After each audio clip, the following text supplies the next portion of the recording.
to get us started, real quick, I am Caitlin Giles McCormick here with the New Jersey Economic Development Authority. I want to thank you all for joining us for today's Technical Innovation Office Hours.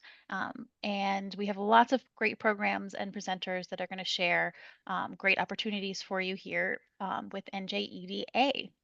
And to officially get us started, I'm going to switch things over to Sara Kadedu, who is our Senior Innovation Product Officer, to get things started. Sara? Thank you. Good afternoon, everyone, and thank you for joining us at this session of the Technology Innovation Office Hours. As my colleague said, I'm a Senior Innovation Product Officer on the Technology Innovation Product team. And before turning the floor to my colleagues today for their presentations, I would like to take a couple of minutes to provide a brief overview of our team and topics we're going to cover in today's program. So first of all, for those of you who are not familiar with the New Jersey Economic Development Authority, we are a government agency and we are committed to developing, promoting inclusive and equitable economic growth in the state. And we're heavily focused on innovation and in the job growth in this area. So to this end, we manage a suite of programs that include grants, matching loans, guarantees, tax credits, and more to support New Jersey innovative startups. If we can go to the next slide, thank you. So this is our technology innovation team, of which I'm part, and we manage a core group of programs for innovative startups. Can you go just back for a second? Cecily Kovac is our managing director. Clark Smith is our director. He's not here today. Monica Arwal is our manager. Christopher Shears is a senior officer, and then we have Faria Sheikh and Abdel Rahman Saliman, who are our analysts, and Sayed Fahmy, who is one of our interns. So we are all on the line and happy to support this event and address your questions. Also, someone already asked in the chat if we're going to get a copy of the slides. This recording will be posted on our website, and so we will see the presentation on the website in the following days. Okay. Thank you. So this is a brief recap of the tools we're going to go over today. Please note that this is a selection of a much broader offer of products that we have. Today, we're focusing on programs that are designed for early stage companies in the tech and life science space. We're going to go over them at a high level. And we're happy, as my colleague Aileen said, to address them, to address general questions. If you have really case-specific questions, we prefer for you to reach out to us by email. You will have our contacts at the end of this presentation, and we will address your questions on an individual basis. The programs offer support to typically pre-seed to seed stage companies that have either no revenue or very little revenue and are mostly focused on doing their research and development activities. And because of this, we're going to start our program today with the Commission of Science, Innovation, and Technology and its Executive Director, Judith Shaft. If you have questions for Judith, please put them in the chat and we will address them after Judith ends her segment. And then we will move to our technology innovation products with our analysts, Abdulrahman and Fariha.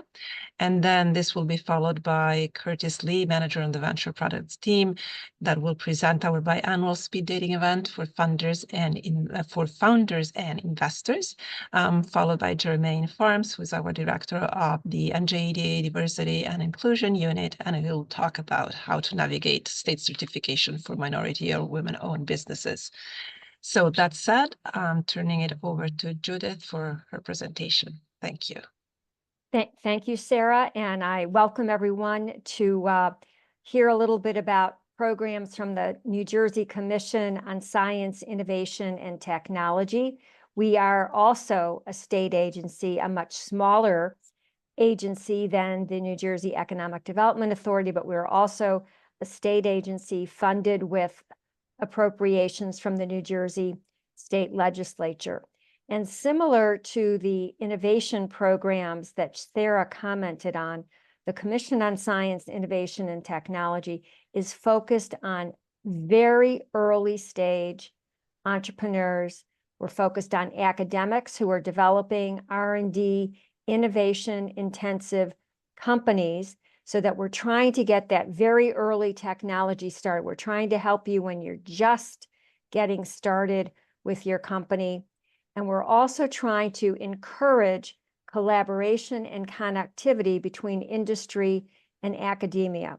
New Jersey has a rich pool of academic resources from our higher ed institutions, four-year schools, PhD granting institutions, down through our community colleges. And we want to make sure that these resources and capabilities are available to companies to help them grow and develop their business. And the kinds of collaborations we're looking for can occur at all levels. So let me talk a little bit about the programs from the Commission on Science, Innovation, and Technology. And I'm going to start in the middle of the slide so that you can determine, is my company eligible to participate and talk to the Commission on Science, Innovation, and Technology? Again, because we're focused on small businesses, the first criteria is how many employees do you have? And you need to have less than 50 employees to be eligible for our programs.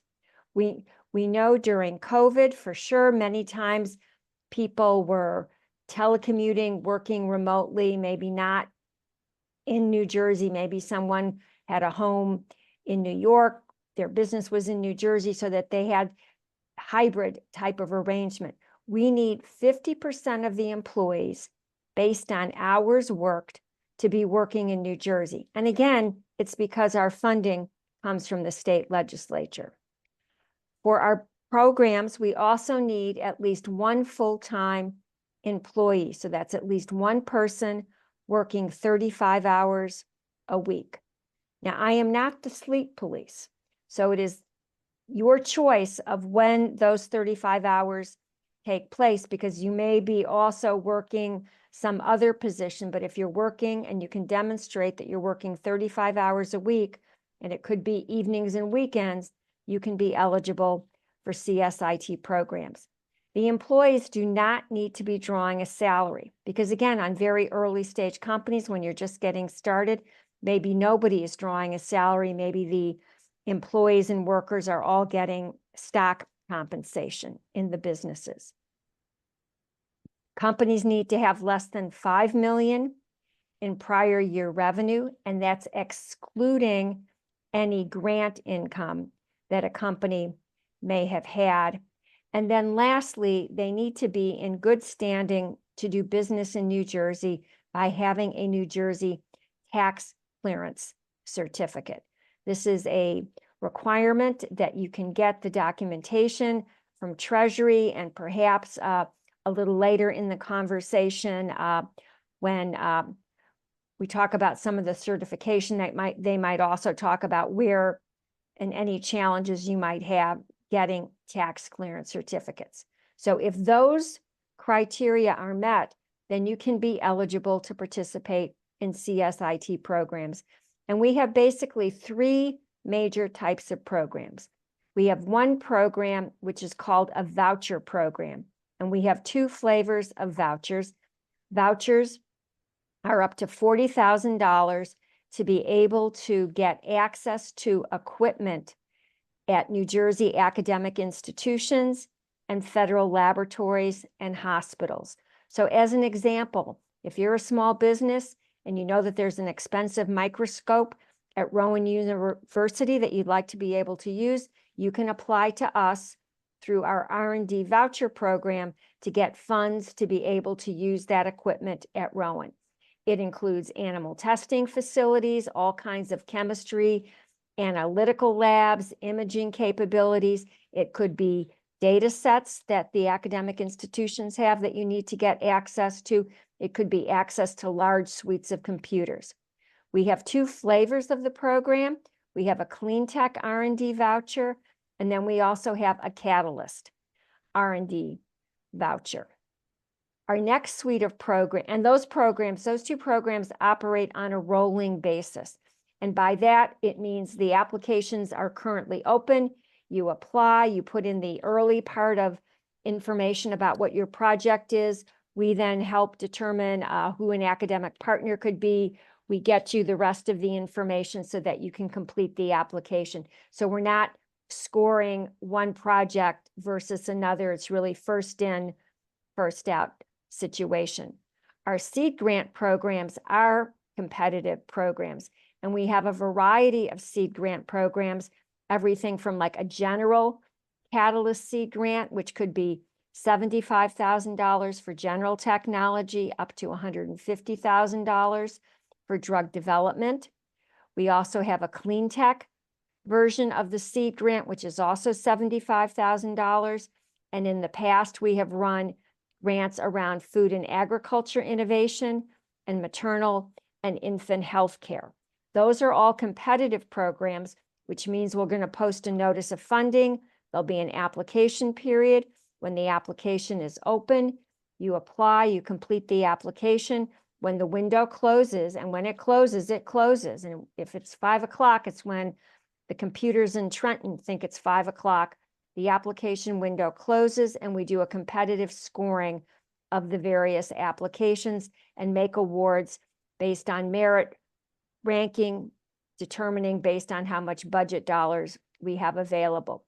On the clean tech side, we also have a slightly larger clean tech pilot demonstration project, which is also a competitive grant that is generally for $250,000. On the seed grant and pilot demonstration grant programs, our next window for opening those programs we anticipate will be in the first quarter of 2025 with a focus on our clean tech programs. The other program that we have that operates on a rolling basis is the SBIR STTR matching grant program. The federal government makes funds available from research and development in the order of $4 billion a year to small companies to work on innovative products. There's 11 different federal agencies: Defense, Energy, National Science Foundation, Education, Veterans Administration, Transportation, Education, who all will make grants available to companies similar to our competitive grants. They'll have an open period of time for people to submit their applications. If you receive a federal grant, you can then turn around and come to the commission to get matching funds on top of your awarded federal dollars. The federal grants have 2 phases, and if you have a phase 1 grant, you can get $25,000. And if you're in between phase 1 and phase 2, you can get $50,000. So these are, again, operating on a rolling basis, and it's a very, very popular program.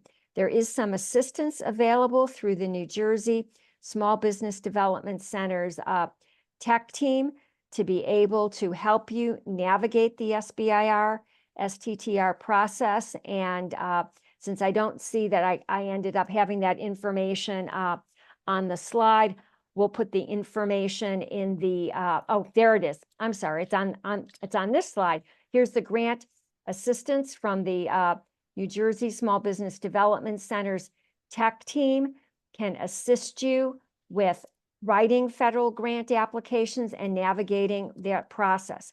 We also run a website called Research with New Jersey that provides information and capabilities on what's happening at Montclair, NJIT, Princeton, Rowan, Rutgers, Stevens, Hackensack Meridian, Cooper Health, and Kane University to help identify collaboration partners, as well as perhaps technology that you might be looking to license, as well as potential partners on some of the federal grants if you need opportunities to work with them as well.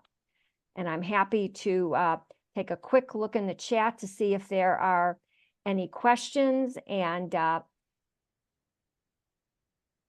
we can look for that. So one of the people is asking, can one apply and receive a phase 1 matching grant after the phase 1 ends. And so the answer is we do a 2-year look back period. So depending on the timing, the answer could be potentially you may be able to get your $25,000 after your phase 1 has ended. And to be eligible for the $50,000, you have to have had finished phase 1, applied for phase 2, and not heard yet about your phase 2 award.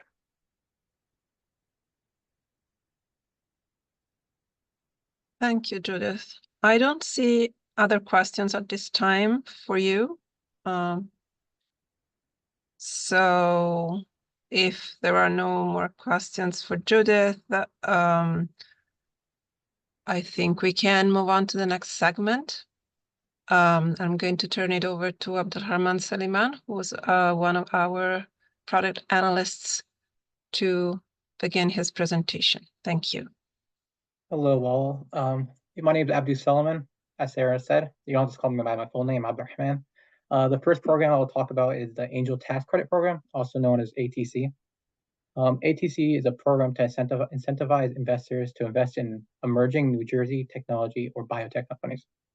The NJDA will provide a 20% refundable tax credit to investors, or a maximum of 25% if the investee's business is a certified minority or woman-owned business, or if they also operate in an opportunity zone. So some of the important things to know is the investors do not need to be a New Jersey resident. They can be across the world, but in order to take advantage, the investor must not have any New Jersey tax liabilities. So some of the requirements is for full-time employees, you need at least one employee, but less than 225, and at least 75% of all full-time employees working in New Jersey. The company must be commercialized in eligible technology, and the investment must be a non-refundable transfer of cash. So the application must be fully submitted within 6 months of investment. And to keep in mind, this is a 2-part application. First, it starts with the investor, then it gets transferred over to the investee. So here's an example of a company that stacked multiple NJDA programs. This is Princeton Identity, a cybersecurity software company. They took advantage of using ATC, Golden Seeds, and Angel Match. So the next program is the Entrepreneur Support Program. This program provides a guarantee up to 80% on bridge loans or convertible notes to New Jersey companies for working capital. This program provides like an extra assurance to the investor to invest in your company. It's almost insurance in a way. So for the company, there is no revenue requirement, and you need at least one C-suite working in New Jersey. And you'll see later on, we have a requirement of 50% of employees in New Jersey. Most of our programs require this. So instead of ATC, it's a little more strict, but this is the more basic one. We require a New Jersey corporate office, and some of the note/loan terms are we need a maturity of at least 1 year, no payments in year 1, and it must be unsecured. So we'll guarantee up to 80% of the note, up to 400,000. So the note can be up to 500,000, but we'll guarantee up to 400,000. And we need the guarantee to be 1 year from the date of the note. This is also a 2-part application: the investor and the company. Here are 3 ESB approved companies. These companies have submitted multiple applications, so you can spend more a very little amount. It could be family or friends. So we've seen many applications. So the next program I will discuss is the New Jersey NJ Accelerate program. I want to first explain what an accelerator is.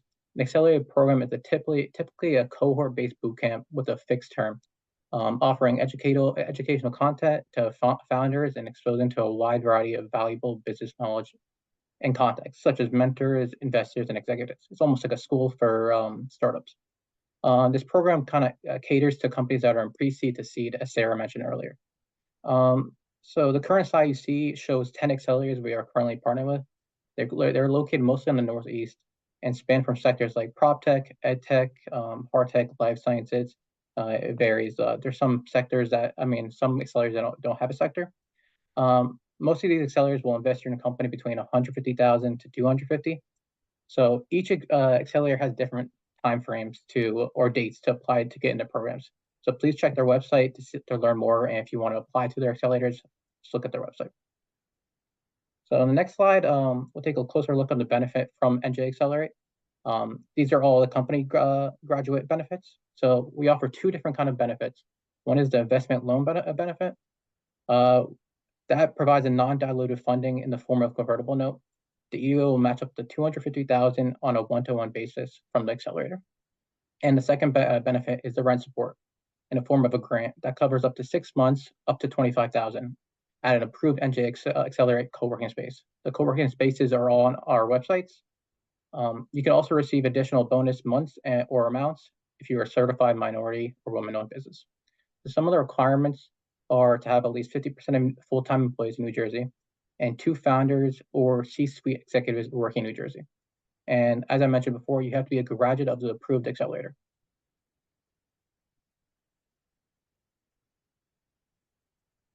Thank you, Abdu. Now I'm going to turn it over to Faria for her segment, starting with Angel Match. Thank you, Faria. Thank you, Sarah. So the Angel Match program is one of our direct investment programs in which we match a preferred equity round for your company, in which there are at least 2 external investors. Our investment is through a convertible note up to $500,000, and we match on a one-to-one basis. So the terms of the notes, they're similar to the ones just mentioned for NJ Accelerate. It's a 10-year term with no payments for the first 7 years and a 3% interest rate. There is a warrant over the life of the note equal to 50% of the note amount. The types of investors that we could match include angels, venture firms, and other types of investors. We do require at least 2 that are investing in your company via preferred equity with a defined price per share. We also require that companies have at least $100,000 in 12-month trailing revenue that is product-based sales revenue. In addition, we ask for 50% of the company's full-time employees and at least 2 founders or C-level executives working in New Jersey out of an office. One of the key considerations for this program is this is a pre-investment program. So companies should come to us when they have a soft circle commitments from investors. The investments must not be closed. After NJEDA approves a company and issues a commitment letter, the companies have a period of time to close on their external investments.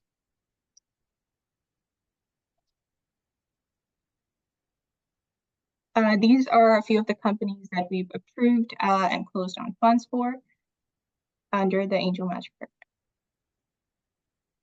Next, we have the Technology Business Tax Certificate Transfer Program, which we call the Net Operating Loss Program, also known as NOL. This is one of our non-dilutive investment programs in which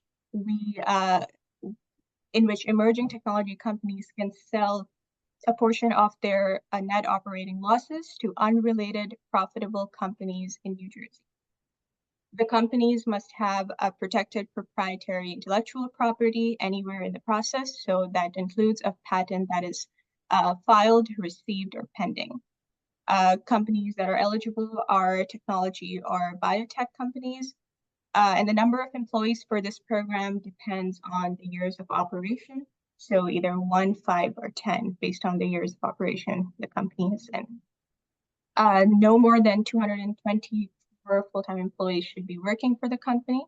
The company should have at least 2 consecutive years of net operating losses, and companies can also apply for prior years of losses under this program. The eligibility must be met at the time of application and closing, and there's a 20 million lifetime cap per company under this program.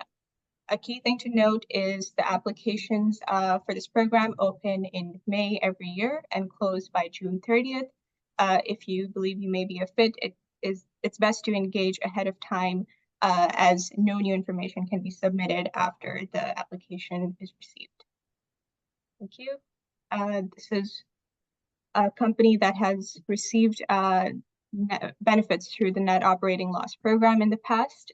True Ford is a cybersecurity company and have created 28 high-skilled and high-paying jobs through funding. Turn it over to Sarah. Thank you. So thank you, Faria. Now I'm going to turn it over to Curtis Lee, who is the Manager of Venture Engagement, our venture product team. He's going to talk about an exciting event called New Jersey Founders and Funders. Take it away, Curtis. Thank you very much, Sarah. I'm pleased to be with you all today to talk about the Venture Team's New Jersey Founders and Funders program. This is a twice yearly in-person program that facilitates warm introductions between investors and early stage companies that are based in New Jersey. Essentially, this is a speed dating format whereby companies can pitch to these investors on a one-to-one basis for a 10-minute period, during which time the investors will listen to the pitch, provide some feedback, and provide their contact details if further follow-up is warranted. Our mission in holding these events is really to kind of facilitate and help grow the entire ecosystem here in the state. You hear that often from us at the EDA talk about that. And these in-person events are really powerful in that you're not only you're just not sending a pitch deck, you're actually having a pitch deck or having just a conversation across the table with either an angel investor or a venture fund investor that has been pre-screened and very interested to meet with your company. Generally you can expect to be connected to between 8 to 10 investors over the course of the day. It's also important to note that companies are allowed to attend this event only once in their lifetime. So I always encourage founders to use this one time and be strategic about the use and typically try to do it around a fundraising that you're in the midst of.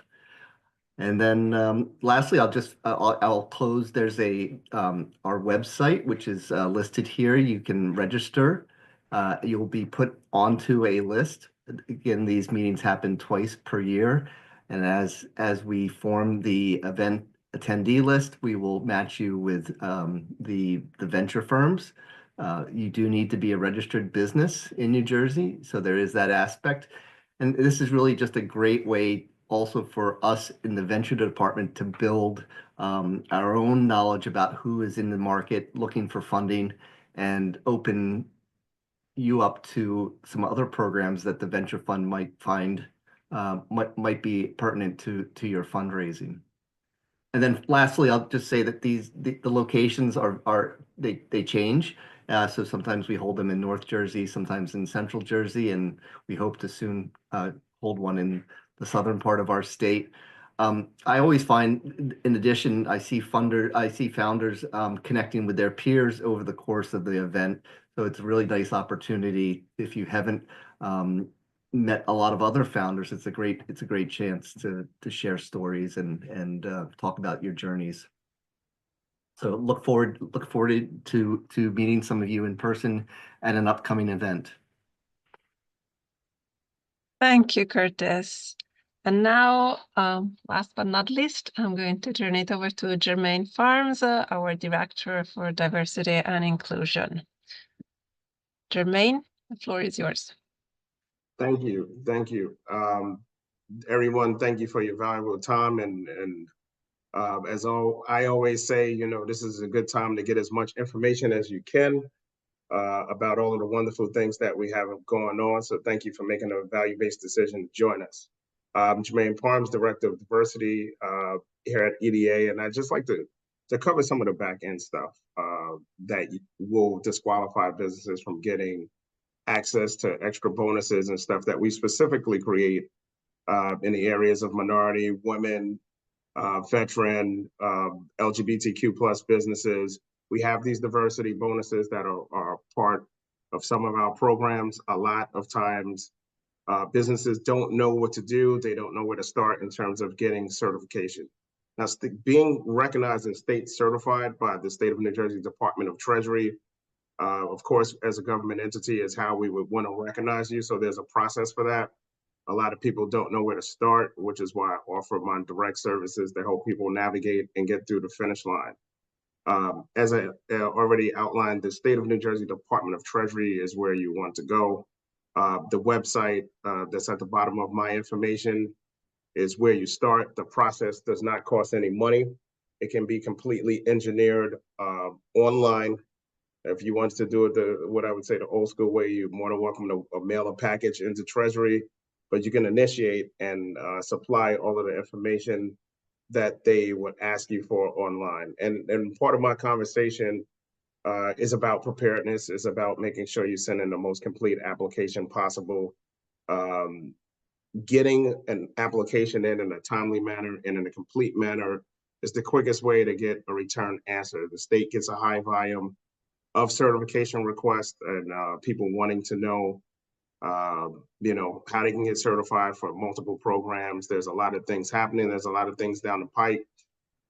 There is studies that are being done to support diversity, equity, inclusion, and create more programs. And for all of it, you will need to provide that you're certified by an agency like the state of New Jersey Department of Treasury to be a participant, excuse me. So I'm here just to make sure that you get the reinforcement and the understanding, not to have this information thrust upon you. It can be a little overbearing, when you look at the amount of stuff they ask you for, how they want to receive it. We're here in a collective form to make sure you have all this information, and I'm here to provide back-end support just to make sure that you understand what you're applying for, the how and the why, and not just for the stuff that we do, but how it can impact you in its entirety, how it can get you into different agencies and access to stuff that they have that is available for diverse businesses. So that's really my 2 minutes. As I would say, I'm more than glad to answer any questions, either if they come in here through the chat. My direct information is provided for a reason. I usually offer sidebar consultation, if you will, just on how to approach the process and make you aware of other agencies that provide certifications. I could probably name 30 agencies. I won't, but you have agencies like New Jersey Transit that has certification for the contracting on their side, the Port Authority. So, they manage bridges, tunnels, airports, concessions, all of these different areas. You will need to be providing that you're certified to get into their diversity mechanisms. So just here to make sure you get to the finish line and have access to more of the things that are being made available. All right, so thank you for your time. And again, I'll take any questions as they come in here, or if you want to reach out to me directly, that's completely fine, and you're more than welcome to do that as well. And thank you again for your time. Thank you, Jermaine. I would start with some questions that just came up for you here.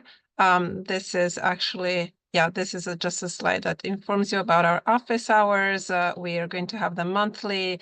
Every other month, we're going to be in person. So the next one is actually in person in North Brunswick on November 15. And every time we have different guest speakers and we focus on different topics. So even if you attended previous editions, there is always value added in attending to new ones. Now, I would just take a look at the in reverse order at the questions. So since we have some for you, Jermaine, I'm going to read out loud a couple of these. First of all, there is a question: can you be a remote first company and receive a DE and ENI certification? The state wants you to have an address. You have to be registered and have an address in New Jersey. There's a couple of different ways to approach it. A lot of people don't even know that you can go to like the local UPS store and work out agreement with them, and that address can become your physical address for your company. If your business is using your personal address, please change it. Once you apply for grants and other stuff that's public, as well as certification, your home address will be made public. So when it's put in databases, if you're certified or if you're applying for stuff, remember, we deal with public funds. This stuff is on public records. So I would advise get a physical business address to say that you operate from. There's many different ways to approach it. There's Regis Business Centers. There's work centers where they will let you utilize their address, and also workspace if the need comes up, that you need to meet in person with your clients. So that would be my advisory. But yes, you do need an address. Thank you. There is also another question for you regarding citizenship versus green card. Someone is asking if citizenship is a requirement to be certified as a minority or woman-owned business. Yes. Okay. Thank you. We have a question for the Entrepreneur Support Program.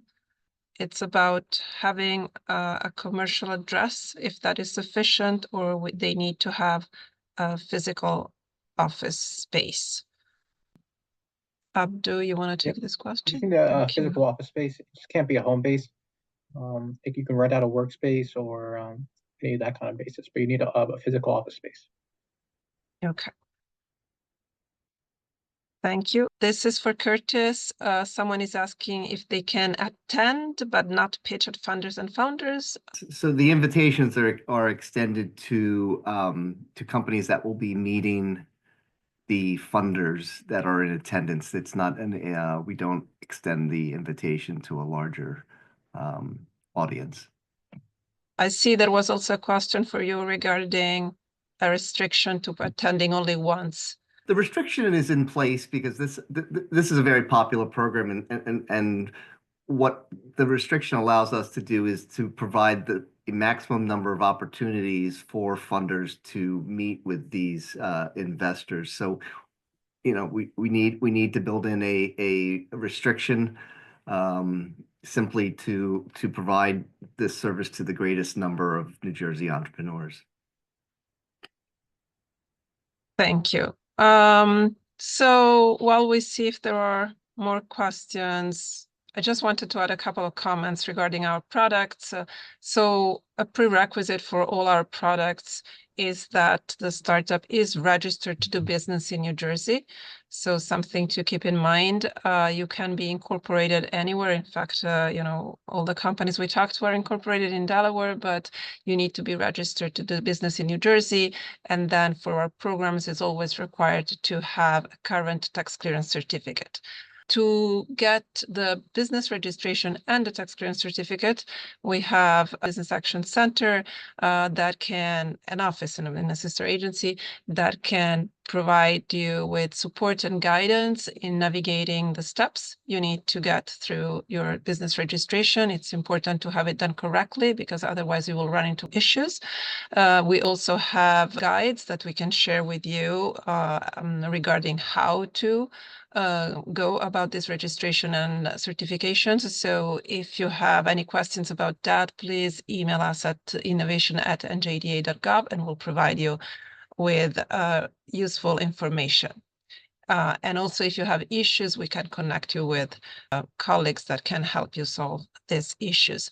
Another thing that I wanted to add is that certification as a minority or woman-owned business is relevant for our programs because we have bonuses that are typically in monetary terms as additional amounts expressed typically in percentage for our loans or our grants. So it's important to have this certification if you want to take full advantage of our programs. I'm going to ask if anybody on the team has any additional comments or things that they want to highlight. I'll jump in real quick. If anybody reaches out to the Business Action Center for support, they literally have a live chat feature there, and someone will come on to the live chat and assist you. It's a really great feature, and you do get connected to someone there in real time. Thank you, Jermaine. In the meantime, we have another question regarding the Angel Match program. There is someone who's asking, we have a contract to build a custom SaaS product hosted in our servers. Is that considered product or service revenue? Faria, do you want to take that question? So for contract-based, because the revenue would not be from the company directly selling that, it may not be eligible. However, if you could please send this question to us and we can take a look further in this particular situation. But the product-based revenue must be directly the company's product. Thank you. And I just wanted to Sure. add a comment about our products in general. So they are stackable, which means that if you believe your company may be eligible for multiple products, you could certainly take advantage of them throughout your business's life cycle. So please connect with us and we would be happy to give you a game plan. In fact, if I may add to that, Faria, that was very important to underline. They are designed in a way to be stackable in the sense they are designed to accompany the business through its growth and to enhance also each other. It's Monica.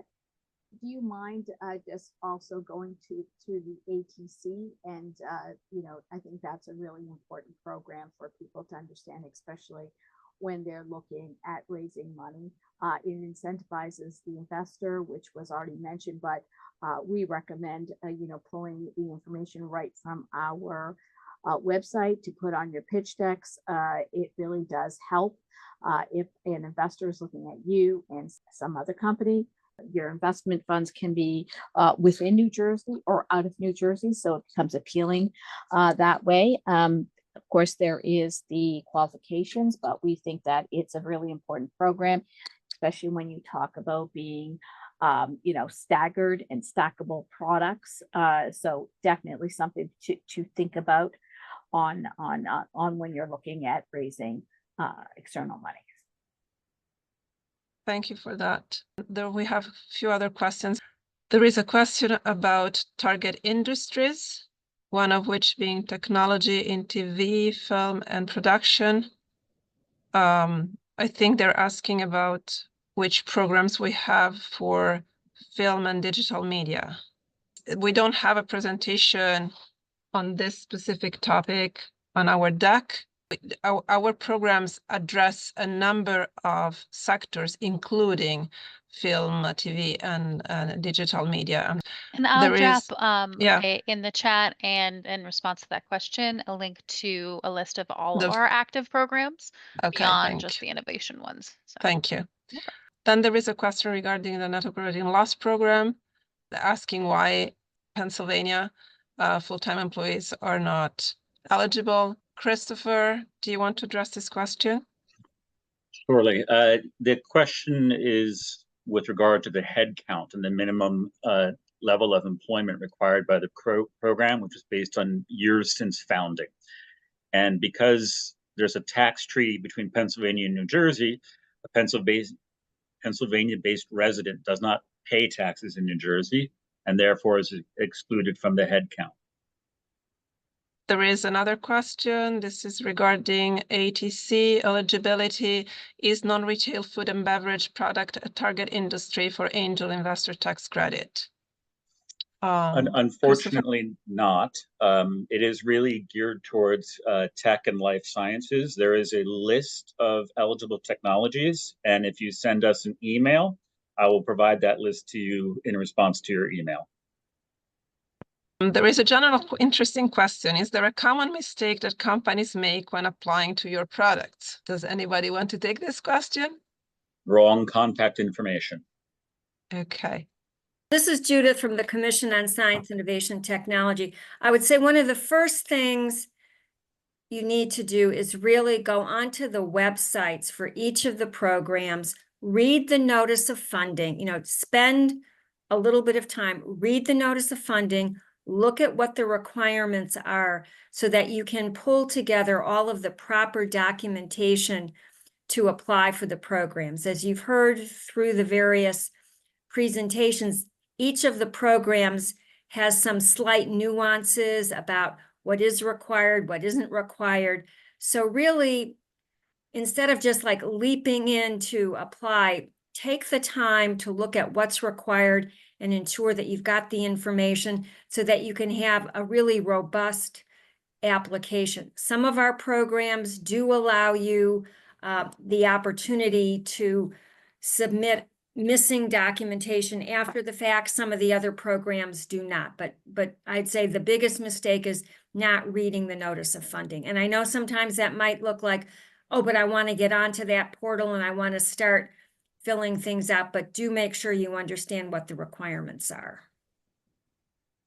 to really echo that, Judith, by saying that some of our programs, so grants have notice of funding, loans don't have notice of funding, but on our web pages, there is normally a tab with the eligibility requirements. There is a sample application.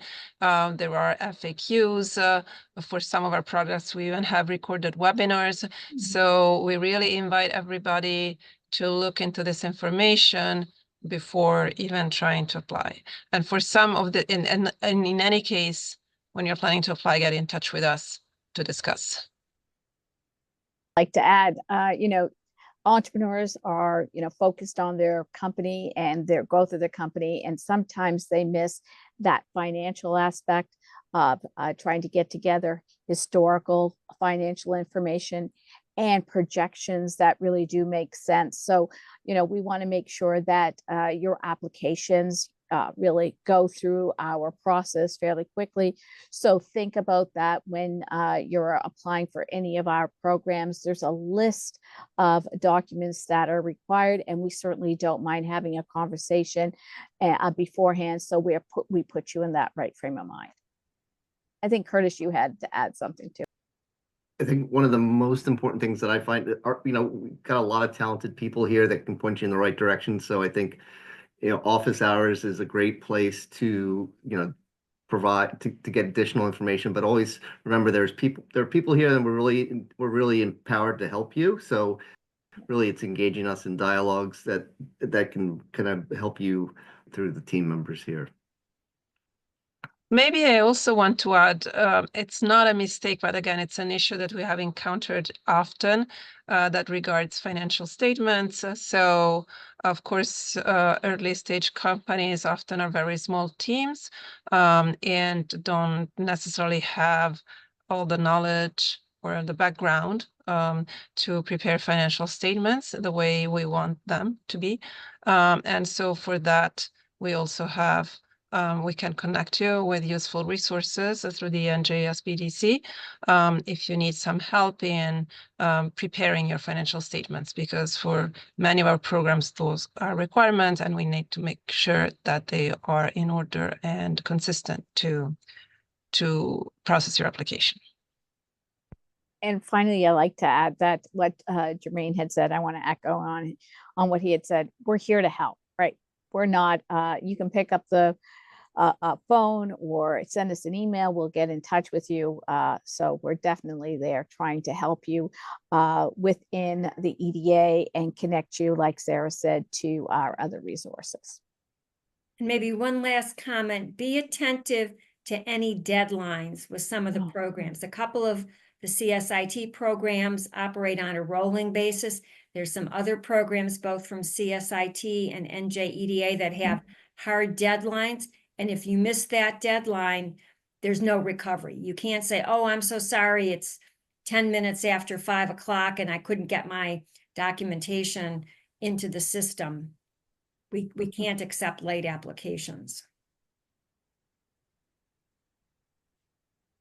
Thank you. I see that there are some more questions coming in.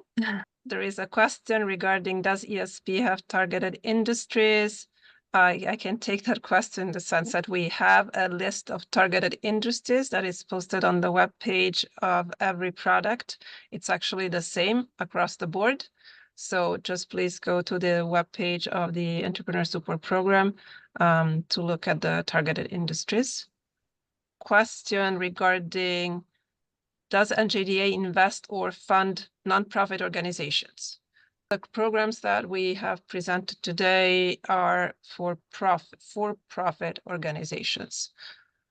Yeah, for hours. Love to have a conversation to learn about your nonprofit and see if there's anything we could do or connect you with. But let us know what you're looking, if you're looking at raising money or a guarantee. So we'd like to have a conversation with you. You can just reach out to us on the innovation mailbox, and we'd like to hear a story. There is a question regarding the Business Action Center. If you want a specific contact, please reach out to our mailbox and we'll provide you with an introduction to the person at the Business Action Center you can talk to. Thank you. I think that's it. We are having another office hours. It'll be the last one for the year. It will be in person in the North Brunswick area at the Bioscience. Again, the same time, it will be on November 15th at 2 o'clock. We find that the in-person meetings are robust, that there are a lot of conversations. And like Curtis had mentioned, there's a lot of interaction between the companies and the founders. So we definitely look forward to seeing you then. And I'll let Sarah close up. I just want to thank everybody for staying with us for a full hour and asking so many questions. And we hope to see you at our next office hours. And I also want to thank everybody who participated on our end, and Caitlin for all her support in this effort. So please check our website for the recording of this and reach out to us for any more specific or further questions you might have. Thank you. Thank you.